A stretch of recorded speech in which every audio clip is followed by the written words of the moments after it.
Hello cookies, it's Iry, I am back, and as you can tell from the title of the video, I got accepted into acting school, or sometimes it's called drama school, in my first time trying, or at my first time trying, or during my first time trying, but you know what I'm trying to say. I applied and got in straight away, as in, of course, there was a long process that took 3 months, but between January to March, there were some things that happened. I mean, you usually audition and send a video and a motivation letter or things like that, and so that's what I did. I am a bit stressed about this video because my plan is to not edit it, so to make it really like a conversation, because I've been procrastinating doing it for so long, even though it's such great news. I mean, it's really nice. I have to say that I worked really hard on my final audition. And also a quick anecdote, I was dumped the Monday of the week I was supposed to do the audition. So I was supposed to audition on Thursday and I got dumped by the ex-boyfriend on Monday. And you can pretty much guess in which state of mind I was. On Tuesday I did nothing. I was just miserable, and then I picked myself up and did my audition on Thursday, and I was really pleased with myself because I had worked so hard for more than a month to rehearse every day. There were some surprises during the audition, not coming from me but coming from the teachers who auditioned me, and I managed to jump on what was happening, so I was proud of myself and my performance. I was so happy the day I did the audition, so I think the audition really helped in my healing process. I'm not going to talk much about what happened between the ex-boyfriend and me, but let's just say that even though he is the one who pulled the plug, I was going to do it very soon too, just not right before my audition. So we were pretty much okay with breaking up, even though it was still extremely painful, of course, because we had feelings for each other and we have a dog together and we have so many things in common, but things were just not working out. But it was still freaking lousy timing, and that is something that I'm never going to forget, the fact that I had to really get some energy for myself to do the audition on Thursday because I got dumped on a Monday. The reason I haven't told you anything is because you might have guessed, or at least some of you might have guessed through some of my vlogs and the hints that I have given, that the school is not in Sweden. The school is in Berlin, in Germany, and I have been trying to find an apartment or a room to share with some other people, as in a flat to share with other people, for the last month, and it's been incredibly difficult, especially since I'm going to be moving with Laika. I don't know how I'm going to pull it off, because first of all there's the question of budget. I also have issues with how to finance my studies, so I took a lot of times at work and tried to save and try to do things to try and gather the money, because I first thought that I had a source of funding secured, as in a scholarship that got rejected, and so now I have to work harder to potentially try to apply for the scholarship again. And the sun is coming up now. It's right here, as in it's not coming up, it's setting down, but I don't want to film this again because I'm not going to have the courage to do it again. So basically the fundings are not secure, the apartment not secure, and when it comes to the apartment I feel quite lucky and fortunate because I've been asking so many people, and many people have asked other people,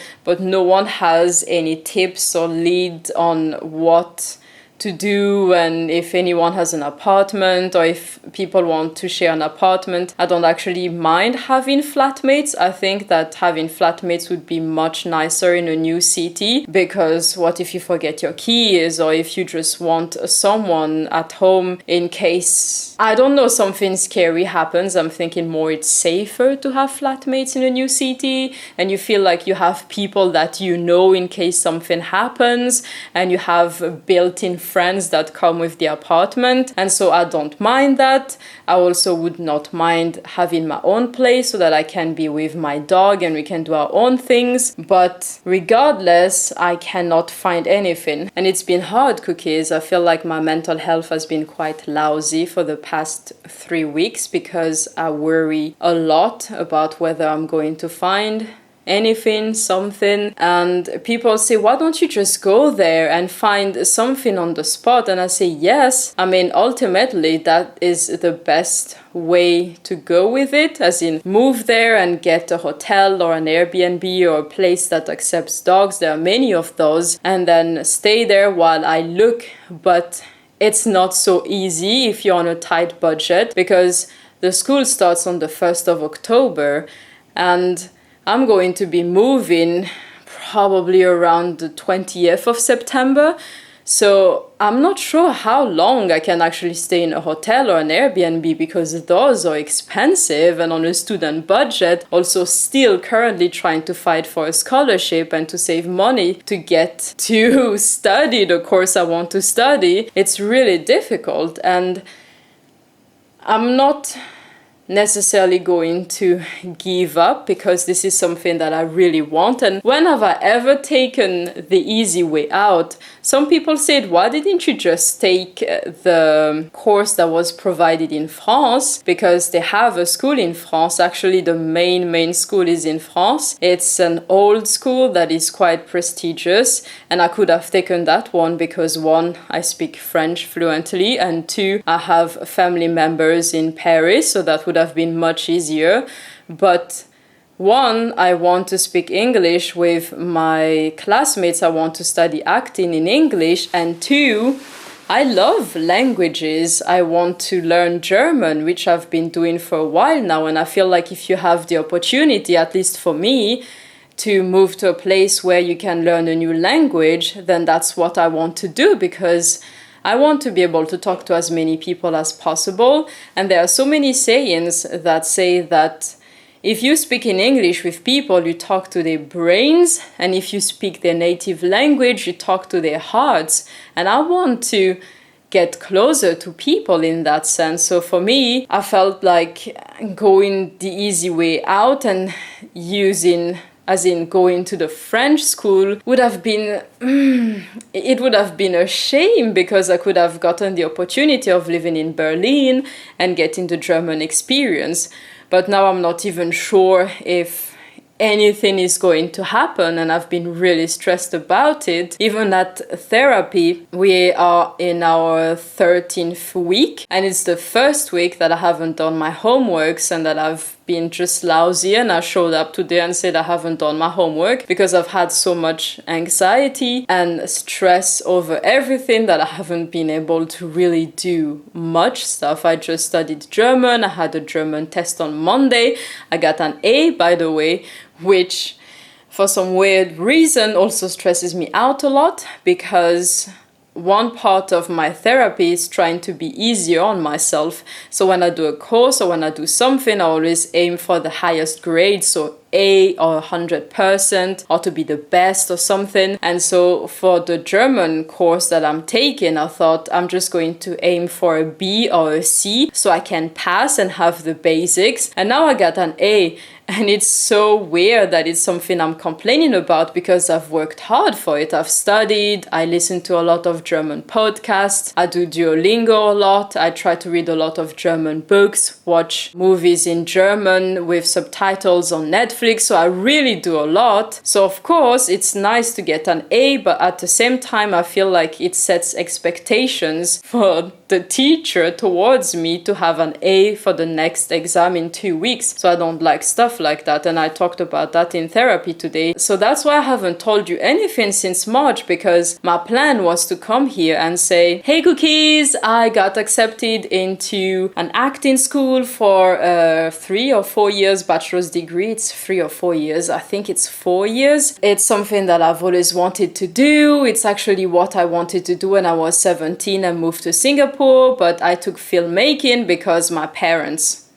I don't need to explain further for those of you who have Malagasy parents or who are familiar with how parents from the Southern Hemisphere usually do things. I say usually, not all parents, but usually do things. It's my way or the highway. So I remember going into my father's office one day and saying that I wanted to study acting in New York, and he said, nope, you're not allowed to. And when I got into the school in Singapore, I wanted to do acting, but he said, take filmmaking, it's more serious. And ever since, I have just done things that are more serious, or at least can 100% lead to a career. I mean, serious things. I have a bachelor's degree in filmmaking. I have a lot of diplomas and certificates in many different languages, but that's more as a hobby because I love languages. I started a business bachelor's degree in Bournemouth University. I also have a diploma in interior design, and as you know, I started to study for architecture. I was in year 2 last year when I dropped because I got sick. And I also have a diploma from the most expensive back then makeup school here in Stockholm for makeup, special effect makeup and hair, and it was really serious and full-time, and I did something like 30 internships working for different things, doing fashion shows. I worked on music videos. It was quite serious, and I got my dream job back then, as in I worked for a company that I really wanted to work at back then. So I always did things that really would lead to a serious and safe career and serious stuff, but this has always been in the back of my head since I was about 12, because that's when I started to do theater in Madagascar with a theater group called Compagnie Miangal, and I miss them so much all the time.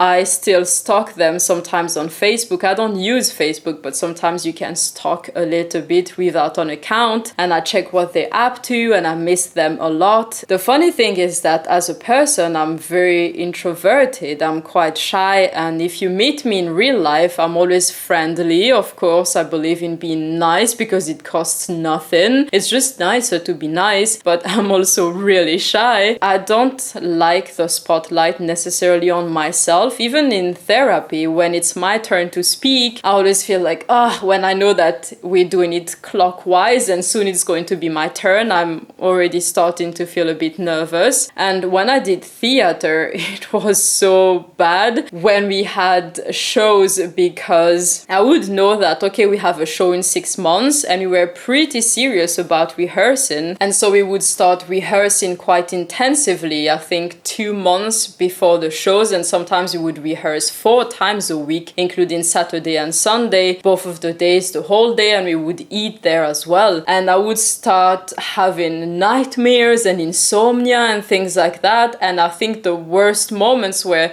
the week before the show. So if we have the show on Saturday, I would stop sleeping on Monday. Friday night, I would be a mess. The last hour before the show begins, I would be so stressed that I would get reprimanded by the director of the theater company, and she would say, you know what, if you can't control your stress, you have to go out or you have to do something, because stress is contagious and your stress is contaminating everyone else. And I wasn't yelling or crying or screaming, and I thought I was pretty calm, but I think I was just so calm and not moving like a statue that it was really obvious that I was nervous and stressed, and I hated those moments. The path leading to the stage, it's, oh my god, I always wondered what happened, why am I here, what am I doing here? And as soon as I put my feet on the stage, silence.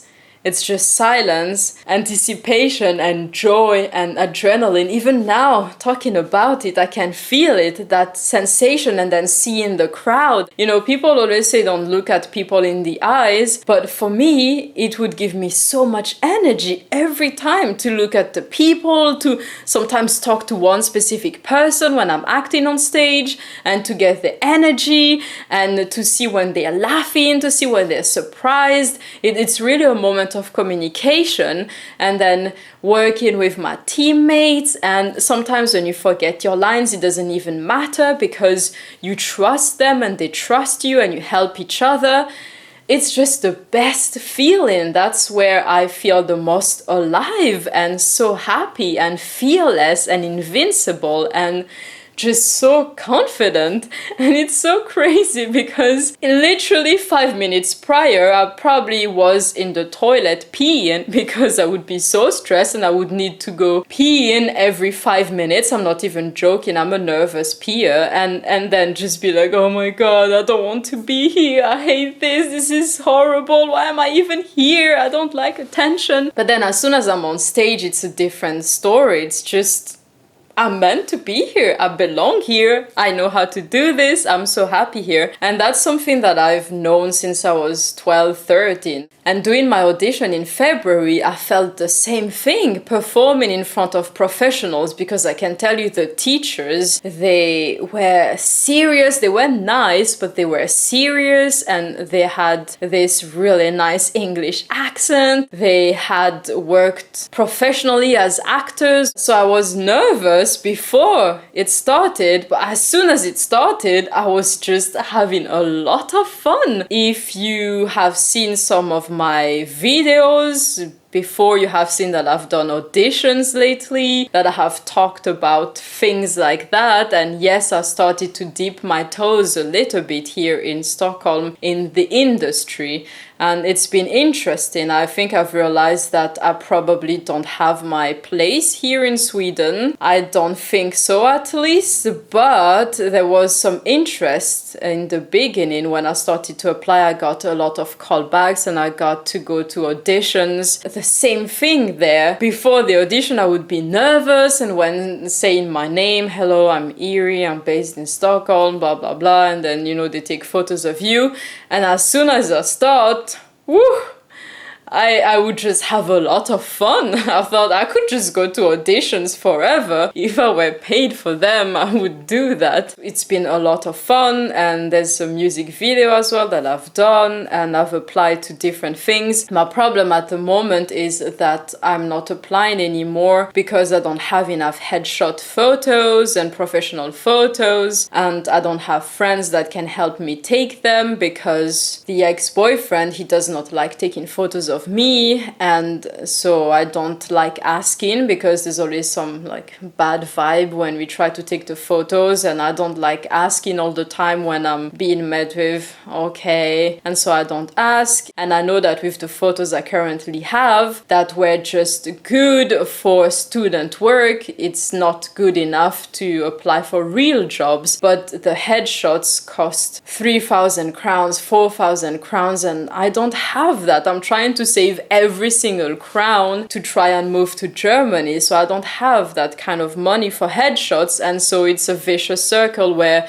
I don't go to auditions at the moment, as in for the last 3-4 weeks, because my photos aren't good enough. And I have noticed that before there were a lot of student projects, but now they have graduated, and the students, they did not care about the quality of your photos, but the more professional companies, they want nicer photos. And I don't have friends, I don't have family, I don't know how to take photos myself, especially if they're going to look professional and nice, and I have no one to help me, and so I can't apply, and I get frustrated about that. And I'm just thinking, should I just bite the bullet and sell something, sell some jewelry or something, and pay for some headshots? And that also sometimes makes me really sad, because I see so many people that get help from their friends, their sisters, their brothers. When I go to auditions, everyone says, oh, I had my mom take my photo, oh, my boyfriend takes my photo, oh, my little sister helps me. And everyone has someone that helps them, and it's hard when it's just you and you can't really do things, and you want to do things, but it's difficult. I also would like to film some short films, but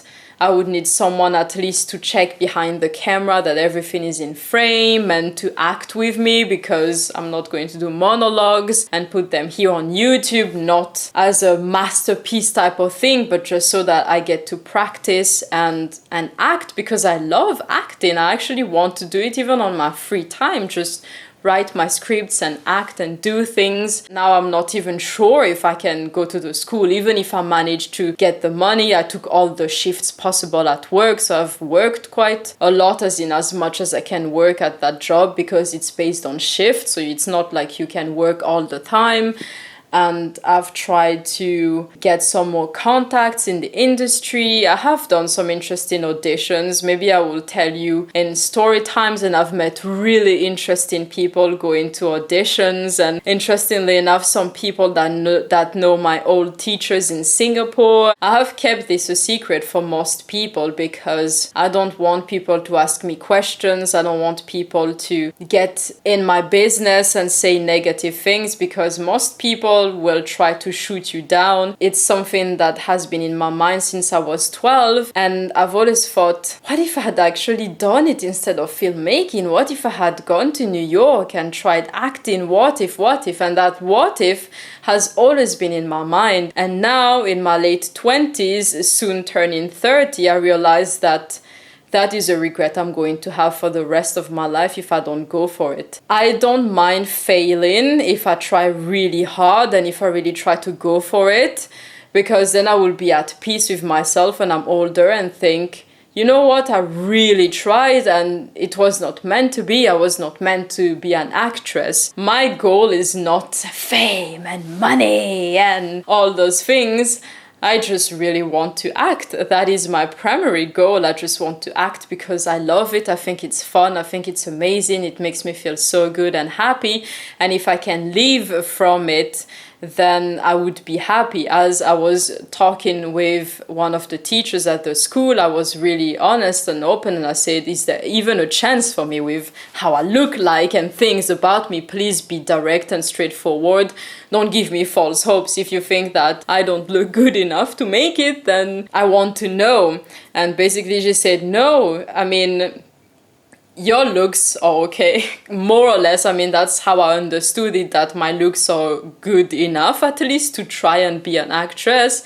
And she also said it depends on you, because some people can make a living acting even though they have 2 lines here, 5 lines here, maybe a bigger role here, a non-talking role here. And if you have enough of those, you can have a decent living and live a normal, regular life without struggling too much.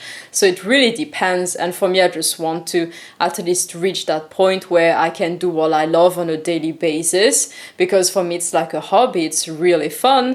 And then earn a normal, regular living from it. So that's what I want to do. But I know that some people would understand, some people would not understand trying to go for your dreams. And I have seen sometimes here, the few times I have mentioned it to people, that they don't understand, or for them they say that they could never, and they would rather have the financial stability of this and that. And for me, it's really like, that is the biggest regret of my life, that I haven't gone for so far. And I know that's not going to change. If I'm lucky enough to reach 50, 60, 70, 80, 90 or something like that, I know for sure, 100%, that if I've never tried acting and I'm 70, I would tell myself, what if I had tried? What if I had tried? I had a long life. I'm lucky enough to have lived until 70, and in those 70 years, I really never went for my dream, ever, ever, ever. What have I even done with my life? And I don't want to be in that situation. That scares me. Regret is something that really terrifies me. I think it's terrible, and it can eat you up alive. I don't want to be eaten up by regret in my old age. And there's no more time to waste for me. And if anything were to happen to me, for example, in the next couple of years, I know that I was on the way to chasing my dreams.